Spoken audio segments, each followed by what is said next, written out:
Welcome back to my channel. In this video, I'm going to show you how to make a smocked sleeve.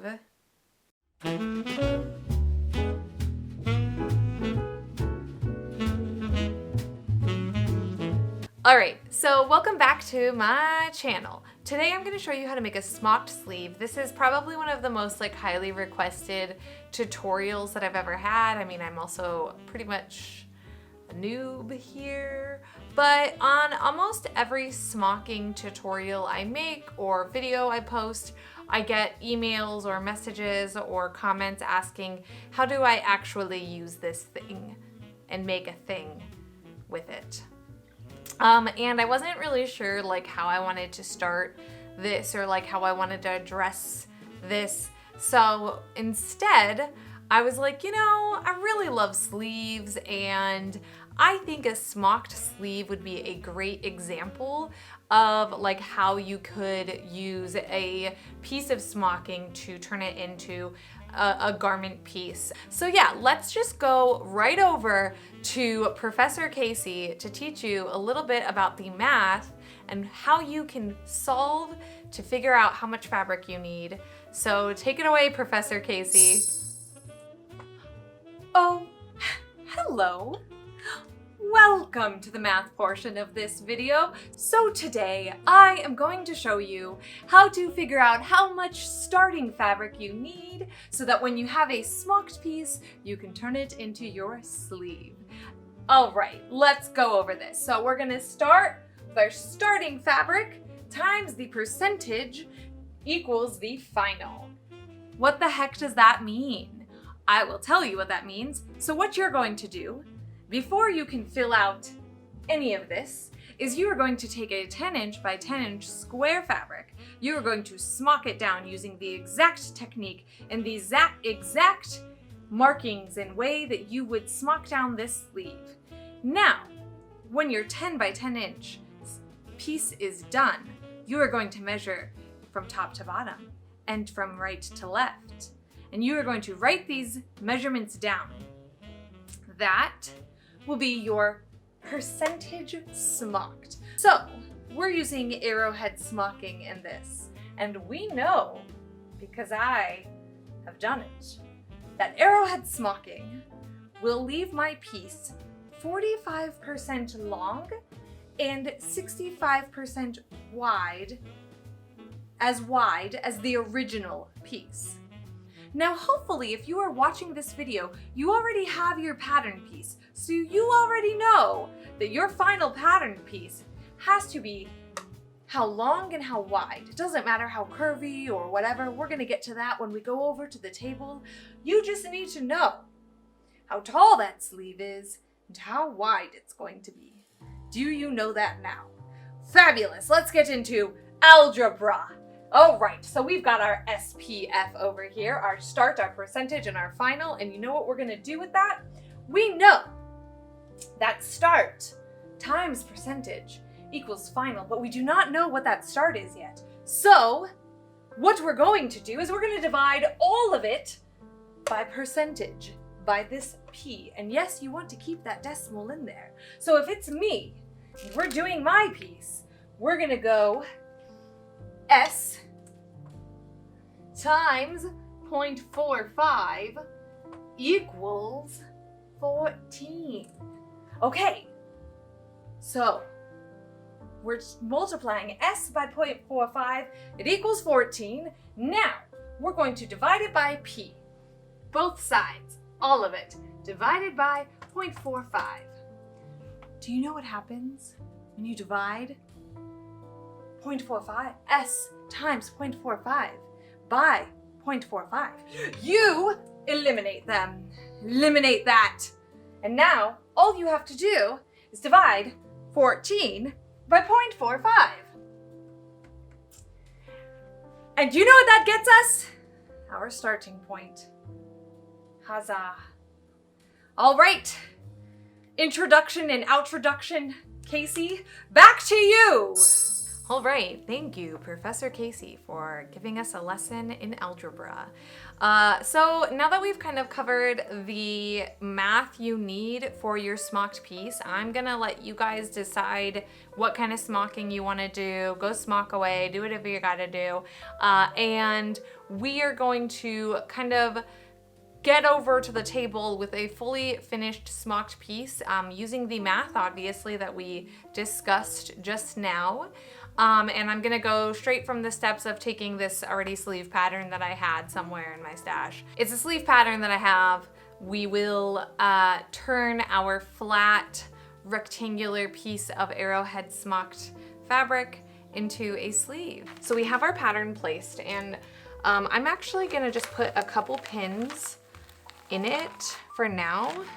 So I'm gonna start at the bottom because it'll be easier, and I'm just going to brush on this enough to get an idea of this pattern shape.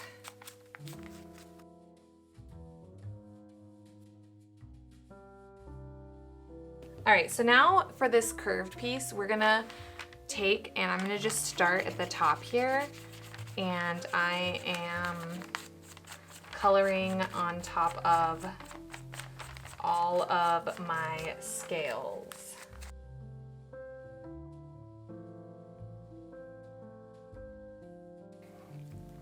So now we're gonna lift this up, and hopefully you can get an idea of where your smocking is and where your line is. All right, so now we're gonna take this off. We're gonna put our Sharpie away, and we're gonna take this over to our sewing machine, and we're gonna do a zigzag stitch over this. We're not cutting anything. We're not doing anything to this fabric yet. We are just going to take this to our machine and zigzag it. So I'll be right back. All right, so here we are with our stitching line up here and down here. I did 2 passes through because my machine did not like the bobbin thread I was using for the first pass. So now if you can see here that this kind of flattened it a little bit, which is really nice. But the point of doing the zigzag stitch is so that you kind of are locking all of this in place, because basically what's gonna happen now is we're gonna cut this. And I'll show you, like I'll cut it and then I'll sew up the sides, and I'll hand sew my gather stitch in and kind of show you what the sleeve looks like at the end. I do want to say that at this point, if you're going to be doing beadwork or whatever you're going to do to in between here, I would recommend doing it now, because we're going to put a lining in this to kind of secure all of these beautiful stitches back here. And if you're going to be adding beadwork, this is when I would basically say, hey, to keep your beads all safe and cuddly and snuggly in this is the time that you would do that. So here is the key when we're cutting this. We want to go right outside our zigzag line. So like so. You want to get close to the zigzag, but like you don't want to cut into the zigzag. The zigzag is kind of what's holding all of this, you know, together.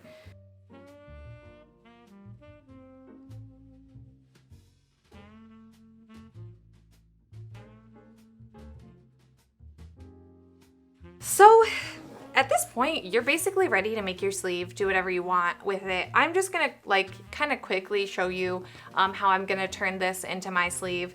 So if you wanna stay and watch me make a sleeve, we're gonna make a sleeve. I'm gonna basically cut out the lining right now out of the same cotton.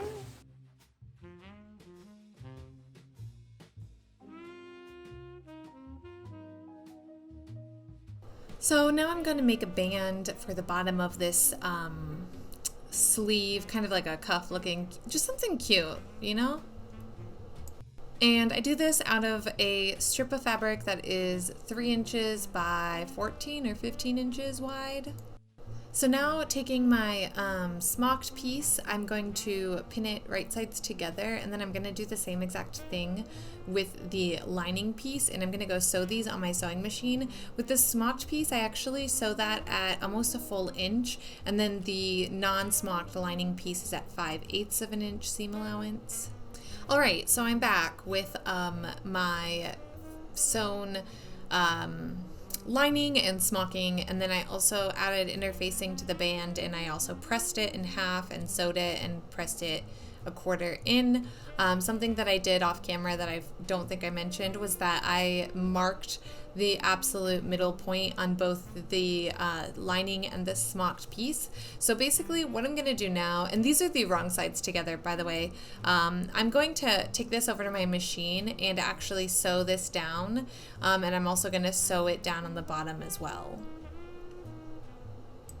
So now I have the lining attached to the top fabric, and I'm going to gather down the cuff area using, by hand, I'm going to be using a running stitch at 1 inch wide to do this, and I will be sewing this down and gathering it slightly to fit into the band that you see that I made.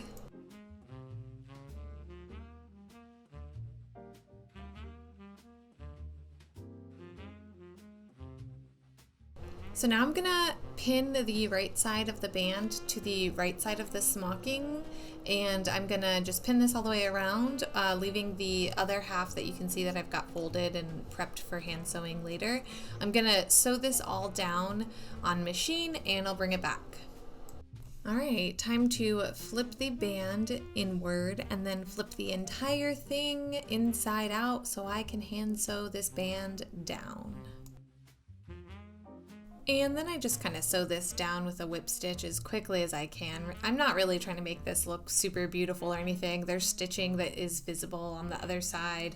I'm just trying to kind of go through the steps so you get an idea of sewing this together. So I don't exactly have a bodice or like shirt to set this sleeve in, so I'm kind of just doing a 1 inch running stitch so that I can gather this down and just pop it onto my arm for the final photo. If you do have like a piece that you have to set this sleeve in, you're gonna need to go through that process, and that's a few other steps besides just like gathering this, but I'm just doing a running stitch, gathering it down, and then I will pop it on my arm and it'll look ridiculous. And there it is in all of its glory with all of the stitching that you can still see, but you see what I mean. All right, and there you have it. I hope you know how to make a sleeve now, or you know, something smocked, a yoke, whatever. If you would actually like me to cover how to make like a bodice panel or a yoke for a shirt or something, please let me know. Anyway, thank you so much for watching this video. If you liked this video and like sewing or cosplay content, subscribe to my channel, give this video a thumbs up, and comment below on whatever you want to comment on. Also, if you'd like to further support my work, please consider heading over to Patreon. I will link that below. And without further ado, happy sewing!